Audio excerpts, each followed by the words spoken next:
തദ്ദേശ സ്വയംഭരണ സ്ഥാപനങ്ങളിലേക്കുള്ള തെരഞ്ഞെടുപ്പിനെ സംബന്ധിച്ചുള്ള കാര്യങ്ങളാണ്. വാർഡ് വിഭജനവുമായി ബന്ധപ്പെട്ട് വിവിധ രാഷ്ട്രീയ പ്രസ്ഥാനങ്ങൾ കോടതികളിൽ കേസുമായി മുന്നോട്ട് പോവുകയായിരുന്നു.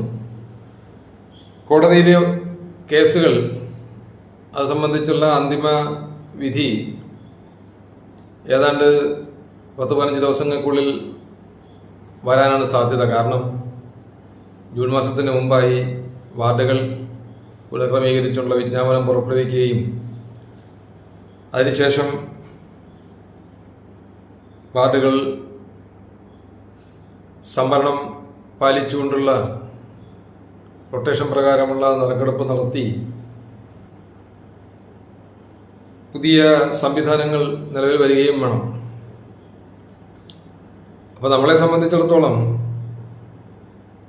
2011 സെൻസസ് പ്രകാരമാണ് ഇപ്പോൾ താൽക്കാലിക അടിസ്ഥാനത്തിൽ ഈ വാർഡുകളെല്ലാം പഞ്ചായത്തുകളും മുനിസിപ്പാലിറ്റികളും കോർപ്പറേഷനുകളും പുതുതായി വാർഡുകൾ രൂപീകരിച്ചുകൊണ്ട് മറ്റ് നിലവിലെ വാർഡുകളുടെ അതിർത്തികളെ പുനർനിർണയിച്ചുകൊണ്ടും ഒരു കരട് പട്ടിക തയ്യാറാക്കിയിട്ടുള്ളത്.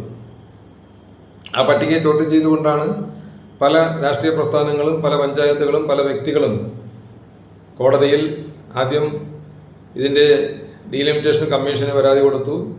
ആ പരാതിയിലും തീർപ്പാകാത്തതിനെ തുടർന്ന് അവർ കോടതിയിൽ അത് ചോദ്യം ചെയ്യുന്നൊരു സാഹചര്യം നിലവിലുണ്ടായി.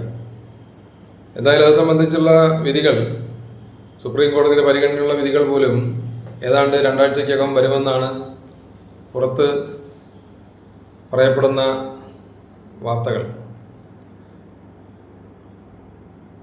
അപ്പോൾ അതിൻ്റെ കണക്ക് പ്രകാരം തെരഞ്ഞെടുപ്പ് നടക്കുമ്പോൾ സ്വാഭാവികമായിട്ടും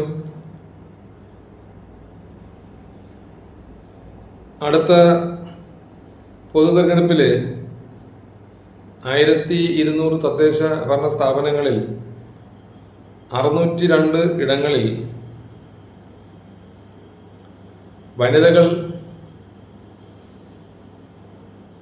അധ്യക്ഷന്മാരായി വരുന്ന ഒരു സാഹചര്യമാണ് ഉണ്ടാകാൻ പോകുന്നത്. മുമ്പെങ്ങുമില്ലാത്ത വിധം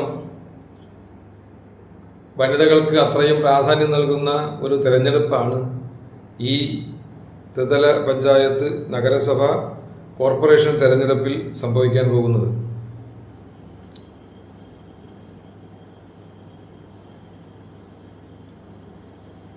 നിലവിലെ കോർപ്പറേഷനുകളിൽ നമുക്ക് നിലവിലുള്ളത് 5 കോർപ്പറേഷനുകളാണ്. ആ കോർപ്പറേഷനുകളിൽ പൊതുവിഭാഗത്തിൽ 3,